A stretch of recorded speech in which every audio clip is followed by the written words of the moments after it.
Hi, this is Jeff Van Pant with the Star Herald. I'm speaking today with Antonio Garcia, the Pioneers' new head coach.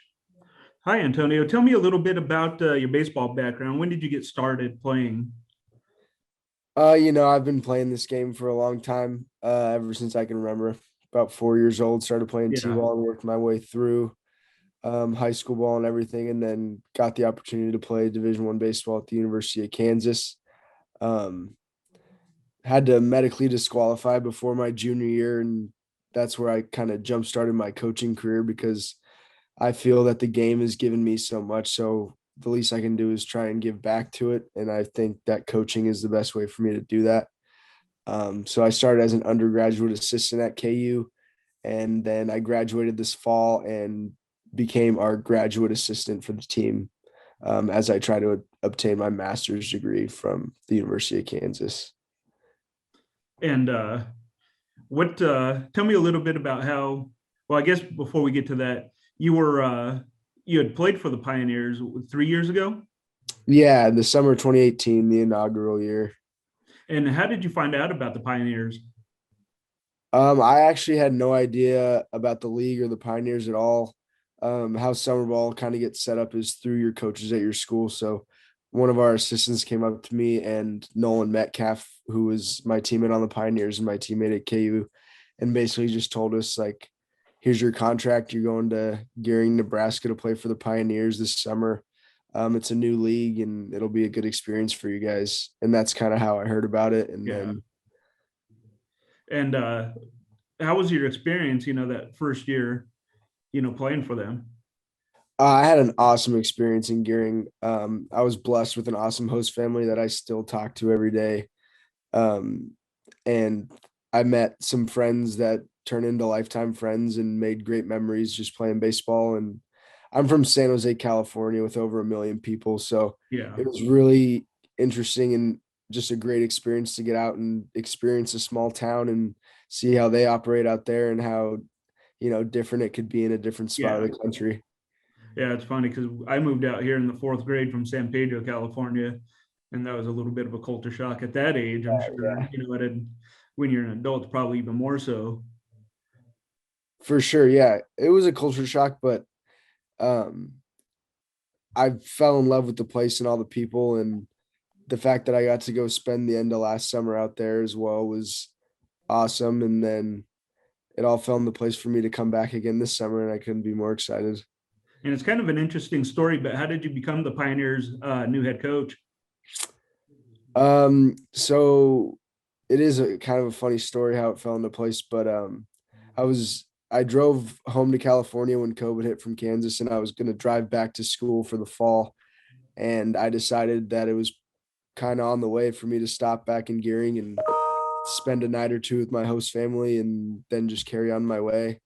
And there I was gonna leave before the game, but they were playing the Hastings Sodbusters, and I had two friends and teammates that were playing for the Sodbusters, so I decided to stay in town for the game. And in the fourth or fifth inning, I saw Chuck sitting there, and I just went and said hi and like asked him how he was doing, and we kind of talked for a little bit, and he wanted me to meet Coach Sires after the game. Um, so after that, I met with Sires, and Colton Taylor, their assistant coach, was leaving at the end of the week, and he asked if I could, stay and help coach, be an assistant for the rest Yeah. of the summer. And I said, yeah, I just got to move out of my apartment and then I'll come back. So I drove to Lawrence and then came back the next day. Um, and then Ryan took a position at Biola that was going to make him, unable to coach summer ball next Yeah. summer. And me and Chuck got to talking, and then, the rest was history. And as the head coach, are you kind of responsible for recruiting some players? Yeah. About 99.5% of the recruiting this summer was done by me.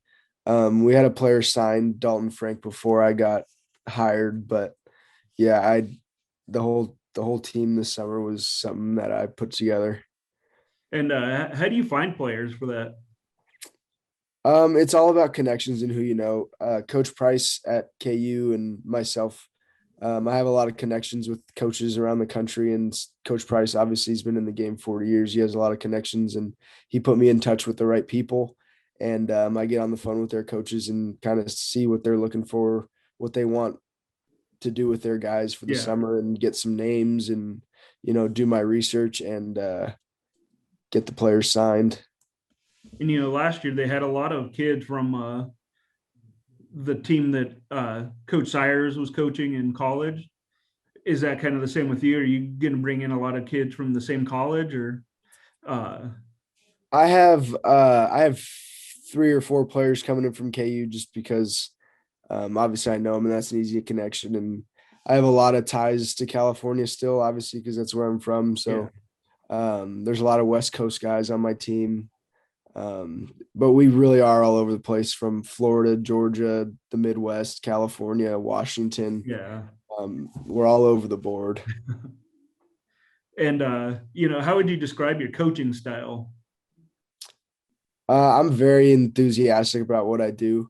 If you talk to any of our coaches on staff or any of my buddies, like I haven't stopped talking about getting out to Gearing since really August when I started recruiting.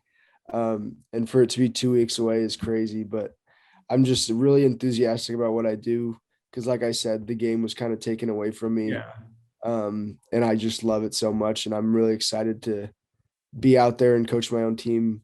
Um, I'll always have high energy and be enthusiastic about what I do. It's a long season, and I know I want these guys to have fun and yeah, want to win. Um, but you'll never see me low energy at any time. yeah, A big thing that Coach Price has instilled in me is whether you win or lose the night before by 15, nobody should be able to tell by your body language what happened the night before. So every day I'm going to walk into the yard with a smile on my face, and hopefully that trickles down to the team and everyone's high energy the whole season. and what are you most looking forward to this season? I'm just looking forward to getting out there and playing with this team that I brought together with Chuck. And I know we have the greatest fans in the Expedition League, and last year was tough at some times. I know a lot of stuff didn't go our way, but I'm really excited to hopefully bring back a winning culture to Gearing. Coach Sires was saying, he's really surprised by the fan base and how many fans they bring in. Was that something that kind of surprised you that when you were playing here? When I was playing there, yeah, for sure. Obviously I didn't know what would take place because in California, it's hard to get fans to a lot of places, even big schools like in the Pac-12 in California Yeah, struggle to bring fans just because there is so much going on and so many other things to do. Not saying that there's not other stuff to do in Gearing, but it's awesome to see the small town aspect yeah, come into play with our games. And I know the fans are excited, just as excited as I am for the summer to get going, because it is yeah. an awesome experience for them and their families and their kids to come out and watch these players or host these players and have them in their homes. And Well, thank you so much for joining me. I appreciate it. oh yeah, thank you for having me.